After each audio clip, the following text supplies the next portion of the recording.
Hello guys, আসসালামু আলাইকুম। Welcome to Salma স্বপ্ন পেজ থেকে সবাইকে স্বাগতম জানিয়ে আরেকটি নতুন ভিডিওতে চলে আসলাম। সবাই কেমন আছেন? আশা করি যে যেখানে আছেন ভালো আছেন, সুস্থ আছেন। আল্লাহর রহমতে আমরাও ভালো আছি, সুস্থ আছি। এই তো সকালের খাবার খাবো, 10:30 বাজে। আজকে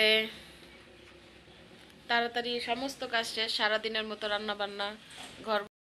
সবাইকে শীতের অগ্রিম শুভেচ্ছা। শীত তো পড়েই গেছে ভালোভাবে, ঠাকুরগাঁ ডিস্ট্রিক্টে তো পুরোপুরি দিছি।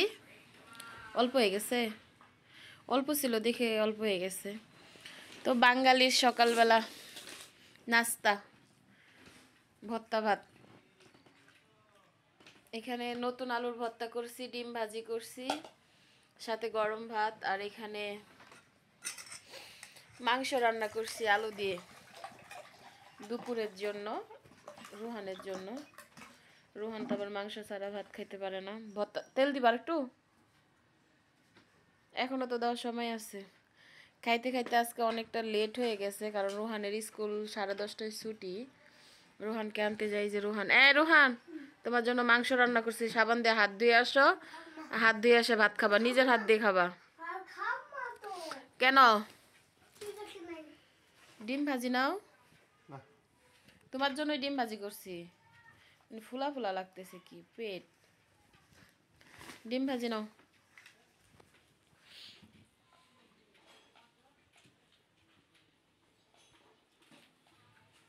ডিম ভাজি নাও। সন্ধ্যার 7:30 বাজে। ছেলেকে নিয়ে একটু বাইরে ঘুরতে যাব, ছেলেকে রেডি করাই নিলাম। তার আগে ছেলে লেখাপড়া একদম কমপ্লিট। চিন্তা করলাম ছেলেকে নিয়ে একটু বাইরে থেকে ঘুরে আসি। এদিক দিয়ে আমিও রেডি হয়ে গেছি বোরকা পরে। রোহানের বাবাও চলে আসছে। বাইরে যাব একটু কফি খাওয়ার জন্য। সারাদিন এত ব্যস্ততার মধ্যে মাথা ব্যথা, নিজে একটু কফি বানাই খাবো, ভালো লাগতেছে না। আসলে কফিটা বাইরে খাইলেই ভালো লাগবে। আর একটু ভাপা পিঠা খাইতে ইচ্ছা করছে, এই জন্য আসলে কি এক কথায় ফাস্টফুডে যা যা খাইতে ইচ্ছা করছে, আজকে একটু বাইরে সন্ধ্যার পরে বিকেলের নাস্তাটা বাইরে থেকেই করে আসবো। আর রান্না বান্না ভালো লাগে না, সকাল থেকে যে শুরু করি একদম রাত 10টা পর্যন্ত, সারাদিন এত ব্যস্ততা থাকতে হয় কি বলবো। তারপরও ছেলের বাবা বলবে সারাদিন কি করো, সারাদিন কি করো, শুধু ঘুমাও আর মোবাইল টিপে। আমি বলে সারাদিন ঘুমাই আর মোবাইল টিপি। তার ছেলেকে কে মানুষ করতে? সংসার ছোট হোক বা বড় হোক, সব সংসারেই কাজ আছে, কাজ ছাড়া কোনো সংসার নাই। যেমন মেয়েদেরকে সবজি দিলে তরকারি বানাই দিতে পারে, ঘর দিলে সংসার বানাই দিতে পারে, সেম এরকমই। যাই হোক, পুরুষটা বরাবরই এরকম, মেয়েদের প্রশংসা করতে পারে না, প্রশংসা করতে মনে কষ্ট হয়। আর শুধু বলবে সারাদিন বসে বসে খাও, শুয়ে শুয়ে খাও, ঘুমাই ঘুমাই খাও। যাই হোক, আর পুরুষ নিয়ে কথা বলতে চাই না। রাতের বেলা রোহানের বাবাকে খাইতে দিলাম। এখানে বুটের ডাল রান্না করছিলাম গরু গোস্ত দিয়ে, সাথে লাল শাক ভাজি ছিল। ছেলে তো অভিমান করে শুয়ে আছে, কারণ তাকে খেলনা কিনে দেওয়া হয়নি এজন্য। আর এদিক দিয়ে সন্ধ্যার সময় রোহানকে যখন পড়াইতে বসাইছিলাম, তখন আমার বিছনার অবস্থা হালুয়া, একদম খিচুড়ি, সবজি খিচুড়ির মতো এলোমেলো করে ফেলছে। কি করব, ও বিছনায় পড়তে বসবে, টেবিলে বসবে না, সোফায় বসবে না, ও বিছনায় পড়বে। পড়ুক, সে যেভাবে পড়তে বসে স্বাচ্ছন্দ্য বোধ করে, আমি সেখানেই সেভাবেই তাকে পড়তে বসাই। তো সমস্যা নাই, ও এলোমেলো করবে, আমি গুছাবো, এগুলো তোর বাবার চোখে পড়বে না। যখন আমি একটু শুয়ে ঘুমাবো আর মোবাইল টিপবো, তখন বলবে যে সারাদিন কি করো, সারাদিন কিছুই করো না। আসলে সারাদিন আমি কিছুই করি না, সারাদিন সব ভূতের মা আছে না, ভূতের মা আসে সব গুছাই দিয়ে যায়।